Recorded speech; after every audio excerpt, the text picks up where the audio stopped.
Hello everyone, मैं Hitesh and thank you so much for watching this video. आज के इस वीडियो में मैं ऐसे विषय पर बात करने वाला हूं जिससे आप परिचित भी हैं और नहीं भी। आज मैं ड्रीम्स के बारे में बात करने वाला हूं, यानी सपनों के बारे में। और मैं जानता हूं कि आप में से कई लोग इस विषय को जानने के बारे में बहुत उत्सुक होंगे। तो जो लोग अध्यात्म की गहरी प्रक्रियाओं में रुचि रखते हैं उन्होंने एक शब्द सुना होगा, त्रिपुरा सुंदरी। त्रिपुरा सुंदरी यानी 3 लोकों में या 3 पुरों में वास करने वाली। हम सभी के अंदर एक ऐसी ऊर्जा है, एक ऐसी शक्ति है जो 3 अवस्थाओं में वास करती है। और ये 3 अवस्थाएं हैं जागृति, स्वप्न और सुषुप्ति। और जो शक्ति इन तीनों में वास करती है उसका नाम है अवेयरनेस, होश, जागृति। इसी अवेयरनेस को त्रिपुरा सुंदरी कहा जाता है। लेकिन क्योंकि हम ज़्यादातर समय अनकॉन्शियस ऑटोमेटिक प्रोग्राम की तरह लाइफ जीते हैं, इसलिए हमारी यह शक्ति इन तीनों लोकों में सोई रहती है और हमें अपनी इन तीनों अवस्थाओं का बहुत ज़्यादा ज्ञान नहीं हो पाता। और दुनिया की सभी आध्यात्मिक प्रक्रियाओं का अंतिम उद्देश्य यही है कि अपनी अवेयरनेस को इन तीनों अवस्थाओं में, इन तीनों पुरों में कैसे जगाया जाए। तो पहले चरण में जागृति में हम होश को साधते हैं। सेल्फ अवेयरनेस के थ्रू हम डे टू डे लाइफ में प्रेजेंट मोमेंट में अवेयर रहने की प्रैक्टिस करते हैं। और इसके बारे में मैंने अपने पिछले वीडियोस में बहुत सारी चीज़ें बताई है। तो पहले चरण में जब हम डे टू डे लाइफ में जागरूक रहने की प्रैक्टिस करते हैं और जब हमारी अवेयरनेस सधने लगती है, मजबूत होने लगती है, तो यह अपने आप स्वप्न में उतर जाती है। अगर हम दैनिक जीवन में जागरूक रहने लगें तो हम धीरे धीरे सपनों में भी जागरूक रहने लगते हैं। साधारणतः जब हम सपने देखते हैं तो हमें पता नहीं होता कि यह सपना है। हम उसमें पूरी तरह डूबकर उसे सच समझकर जीते हैं। लेकिन जब हमारा होश सपनों में उतर जाता है तब हमें सपने देखते हुए यह पता चलता है कि यह सपना है। और जैसे ही हमें यह पता चलता है कि यह सपना है तो हम उसे मन चाहे ढंग से बदल सकते हैं। सपनों में जागने की इस प्रक्रिया को न्यूरोसाइंस की भाषा में ल्यूसिड ड्रीमिंग कहते हैं। 1974 यानी 1974 में यह बात वैज्ञानिक रूप से साबित हो चुकी है कि हम इंसान अपने सपनों में जाग सकते हैं और उन्हें अपनी मर्जी से कंट्रोल कर सकते हैं। और इस बात का पता चलने के बाद इस प्रक्रिया का उपयोग कई साइकोलॉजिकल प्रॉब्लम्स को दूर करने के लिए और अपनी क्षमताएं बढ़ाने के लिए ऑलरेडी किया जा रहा है। फॉर एग्जाम्पल, अगर किसी को मकड़ी से डर लगता है तो उसे ल्यूसिड ड्रीम में ले जाकर मकड़ी को अपने हाथ में उठाने को कहा जाता है। और क्योंकि वह व्यक्ति जानता है कि यह सपना है, वह बिना डरे जब उस मकड़ी को अपने हाथ में उठा लेता है तो उसका डर दूर हो जाता है। क्योंकि जैसा कि मैंने अपने पिछले वीडियोस में भी बताया है कि हमारा ब्रेन रियलिटी और इमेजिनेशन में फ़र्क नहीं कर पाता।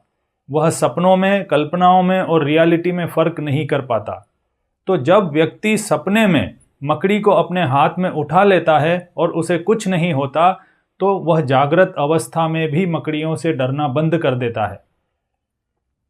तो इस तरह कई तरह की साइकोलॉजिकल प्रॉब्लम्स के सॉल्यूशन ल्यूसिड ड्रीमिंग के थ्रू किए जा रहे हैं। और कई लोग तो ल्यूसिड ड्रीमिंग का उपयोग नई भाषा सीखने के लिए, अपने स्टेज फियर को दूर करने के लिए, अपनी क्रिएटिविटी को बढ़ाने के लिए या स्पोर्ट्स में अपनी क्षमताएं बढ़ाने के लिए कर रहे हैं।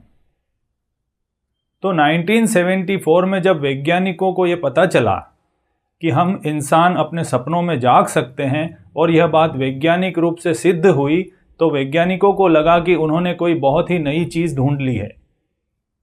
लेकिन कुछ समय बाद जब वे लोग तिब्बतियन लामाओं को मिले तो उन्होंने पाया कि बुद्धिस्ट ट्रेडिशन में वे लोग इस प्रक्रिया का उपयोग हजारों सालों से कर रहे हैं। वो चौंक गए और उन्होंने लामाओं से पूछा कि आखिर आप सपनों का उपयोग किस चीज़ के लिए करते हैं। तो लामाओं ने कहा कि हम सपनों में ध्यान करते हैं। तो हम साधारण लोग अपने पूरे जीवन का 1/3 हिस्सा सोने में गुजार देते हैं और योगी इसी 1/3 हिस्से का उपयोग अपने आध्यात्मिक उद्धार के लिए करते हैं। यानी अगर कोई व्यक्ति 60 साल जीता है तो वह 20 साल सोता है, लेकिन योगी उन 20 साल का भी उपयोग आध्यात्मिक उद्धार के लिए कर लेता है। तो यह प्रक्रिया हजारों सालों से योगीज उपयोग करते हैं। कई योगीज तो सपनों की इस अवस्था का उपयोग कर्म बंधन को काटने के लिए भी करते हैं, क्योंकि कर्म बंधन यानी टेंडेंसीज, वृत्तियां, जैसे अगर आपको किसी सिचुएशन में या किसी व्यक्ति को देखकर क्रोध आ जाता है, आप न चाहते हुए भी क्रोध कर देते हैं और बाद में पछताते हैं, या फिर किसी चीज़ को देखकर आपको डर लगता है, आप ना चाहते हुए भी डर जाते हैं, तो इसे ही कर्म बंधन कहते हैं। जो भी वृत्ति हमारी मर्जी के बिना हमें खींचकर ले जाती है उसे कर्म बंधन कहते हैं। तो कई योगीज ऐसे कई कर्मों के बंधनों को काटने के लिए सपने में जाकर उस स्थिति का निर्माण करते हैं, जानबूझकर वो स्थिति और वो व्यक्ति का निर्माण करते हैं और वहाँ पर स्वयं को शांत रखते हैं। और जब वह वहाँ पर ऐसा करने में सक्षम हो जाते हैं तो दैनिक जीवन में भी उन्हें डर लगना और क्रोध आना बंद हो जाता है, क्योंकि वह वृत्तियाँ कट जाती है। तो इस प्रकार योगीज इसका उपयोग कर्म बंधन को काटने के लिए भी करते हैं। और आपको जानकर हैरानी होगी कि हम सभी सपनों में जागने की क्षमता लेकर पैदा होते हैं, लेकिन क्योंकि हमने इस क्षमता पर ज़्यादा ध्यान नहीं दिया होता और न ही हमें इसकी कोई शिक्षा मिलती है, इसलिए धीरे धीरे हमारी यह क्षमता खो जाती है। लेकिन मैं जानता हूँ आप में से कई लोग आज भी अपने सपनों में जाग पाते हैं, अपने सपनों को होशपूर्वक नियंत्रित कर पाते हैं। तो मैं आपसे कहना चाहता हूँ कि अगर आप ऐसा कर पाते हैं तो आपको अंदाज़ा भी नहीं है कि आपके पास कितनी कीमती ताकत है, आप पर कितना आशीर्वाद है। और वे लोग जिन्हें ल्यूसिड ड्रीमिंग का बिल्कुल भी अनुभव नहीं है और अगर वह इसका अनुभव करना चाहते हैं तो कुछ प्रक्रियाएं हैं जिनका उपयोग करके वे अपने सपनों में जाग सकते हैं। तो साधारणतः आपने देखा होगा कि आप दिन में जिस चीज़ के बारे में बार बार सोचते हैं वह चीज़ आपको सपने में दिखाई देने लगती है, और इसी नियम का उपयोग करके हम अपने सपने में जाग सकते हैं। इसके लिए आपको एक काम करना होगा। पूरे दिन में कम से कम 8-10 बार अपने हाथों को देखें, मुट्ठियां बंद कर लें, 2-3 सेकंड के बाद फिर से मुट्ठियां खोलें, और इस पूरी प्रक्रिया को करते समय एक भाव, एक सवाल मन में रखें कि कहीं यह सपना तो नहीं। ऐसा बार बार करने से यह प्रक्रिया आपके सपने में उतर जाएगी। आप सपने में भी इस प्रक्रिया को दोहराएंगे। लेकिन सपने में एक चीज़ अलग होने वाली है कि जब आप दूसरी बार अपने हाथ को खोलेंगे तो उंगलियां फिर से 10 नहीं होगी, वह कम या ज़्यादा हो सकती है। ऐसा इसलिए होता है क्योंकि जिस प्रकार हमारे भौतिक जगत के नियम हैं, यहाँ पर गुरुत्वाकर्षण है तो चीज़ें नीचे ही गिरती है। यहाँ पर वस्तुएं ठोस, द्रव्य और गैस के रूप में उपस्थित है। इस जगत में हम ठोस वस्तुओं में अपना हाथ नहीं घुसा सकते, और यहाँ पर गणित काम करता है, हम चीज़ों को गिन सकते हैं। लेकिन सपनों के जगत में ये कोई भी नियम काम नहीं करता। हम ठोस वस्तुओं में हाथ भी घुसा सकते हैं, चीज़ों की गिनतियाँ बदल सकते हैं, और वहाँ पर गुरुत्वाकर्षण भी काम नहीं करता। यही कारण है कि जब आप वहाँ पर अपनी मुट्ठी फिर से खोलेंगे तो उंगलियां फिर से 10 नहीं होगी।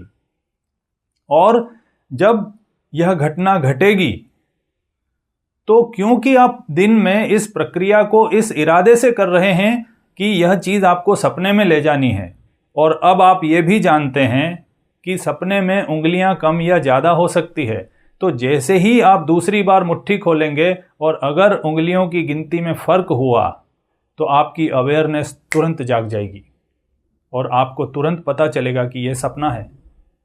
तो इस प्रक्रिया को दोहराते हुए आप अपने होश को सपने में ले जा सकते हैं।